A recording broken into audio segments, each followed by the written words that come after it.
real, apply it in the real world. If the children are actually comfortable in writing, learning to read and write Nepali by writing on a paper, or would it be more interactive by writing on smart devices?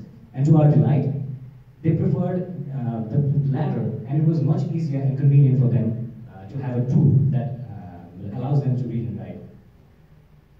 And also, Mr. Aditya also stresses that if there was a language learning tool so that there would be more teachers for us, then that would be really great. Because the major problem is that for a person to be fully qualifiable as a sign language teacher, it takes more than 3 years at the moment. And what if we could reduce that significantly to under 1.5 years? So our goal is producing more teachers because the people can learn sign language through our app. At the same time, our really ambitious goal of educating as many children as possible in the rural areas of Nepal seems a little too ambitious, but this is actually doable, like I said. And this works in a really fairly simple methodology of 3-fold process. The first is tap, which means the user will choose the alphabet. Draw, which means the user will start writing the alphabet. And at the end, clap, which means the user has learned to write the alphabet. To give you a brief overview, here's a small app interface that we have already designed. So in the first screen, you see that the user is presented with a list of alphabets. The little children, suppose you pick a letter Ko, which is the first letter of the alphabet, then you're presented on the second screen. And the first one, there are 3 components to be looking at here. The first one you see is the actual writing interface.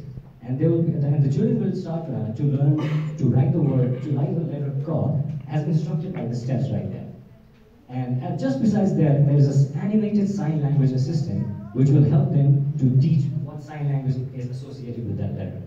And just below that, there's a real-world example, like in that picture, there is a pen, which means column, which starts from Ko in Nepali language. So I want to point out something that, be it hearing-enabled or hearing-disabled person, the language pattern, the learning pattern, what they perceive is the same for a child. So if we can connect this semantics and syntax to a real-world example, we thought they will learn much better. And through the process of animation, we can make it much more engaging and fun. Also, after one course is completed, we plan to make this more fun and more engaging through a challenge mode, in which the sign language assistant will pop out a random generated sign language, and the user has to guess what it is. So it kind of works like a quiz app. It is also a game, and kind of a gamified solution to make learning much more easier and efficient. So let's talk about how we plan to scale Bhasabuddy over the course of time. In the first month, we will be completing all the Nepali language alphabets that exist there. By the first 3 months, we will have worked on the basic communicatory sign language that is required for a person to be able to communicate with hearing impaired people. In the first 6 months, we will have a cloud server, and we will integrate all the basics animation sets in there, and from where the users can download the animation sets and sign language packages based on the context. Like for example, if you're in a house and if you want to talk to a child who's hearing impaired, then you just enter the keyword household, and then a sign language pack will appear. Then you download that, and you'll be provided with the basic sign language gestures that is used to communicate with the child. It goes on, so on and so forth. In the first 9 months, we will have completed the primary level course, which means this is actually associated with the goal of producing more teachers, because they will be able to complete the primary level course of sign language education, which means they will be able to qualify to teach children up to grade 3. And by the 1 year, we plan to integrate this in the governmental sector. Like how can we enforce this idea in public sectors, in governmental areas, and offices where hearing impaired people can face real difficulty in getting some jobs done. Like if you're at a front desk, and if a person with hearing impairment appears, you need to be able to communicate with them. So we want to integrate this into every governmental office and sector, so that it will be easier for people to get services in government sectors. So if you look at it, there's nothing quite like Bhasabuddy, because we're planning to promote sign language education in that it is not just limited to people with hearing impairment. If you think about it, it's really an asset to have and a highly qualifiable skill to attain. Thank you very much. Do you have any demo system?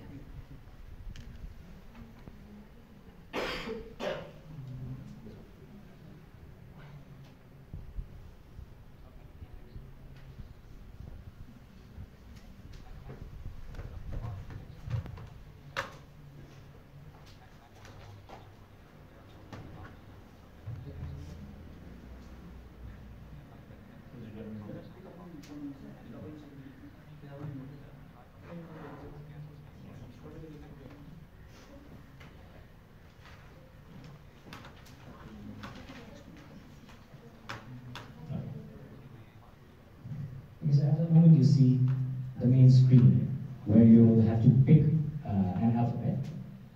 Suppose you pick the first letter in the alphabet, Nepali alphabet, which is Ka. Then you're presented to a screen, and look at that. How a child will trace the first step, which is the stick in the Ka. And then the child will move on to the next step.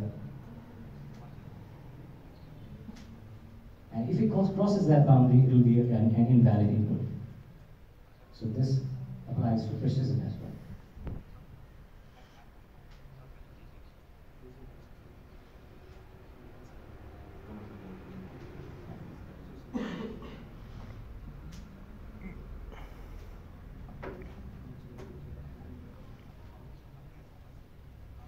It will get much easier when it's on a smartphone or a smart device instead of a computer. And the final step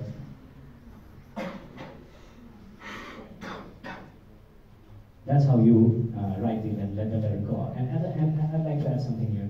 Also, the animated language assistant